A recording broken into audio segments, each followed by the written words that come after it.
If you want to reactivate your Bluesky account, here's a simple step-by-step guide. First, let me show you how to deactivate an account so we can walk through the entire process. Open the app and tap on the 3 bars at the top left corner. Then, go to Settings and select Account.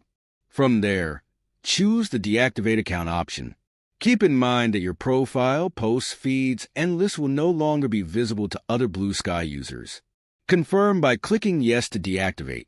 Now to reactivate your account, simply log back in using your account credentials.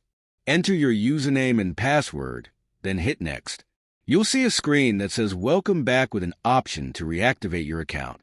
Click Yes, reactivate my account, and just like that, your account will be fully restored and ready to use. If this guide was helpful, let me know in the comments. Don't forget to like, share, and subscribe for more tutorials. Thank you for watching.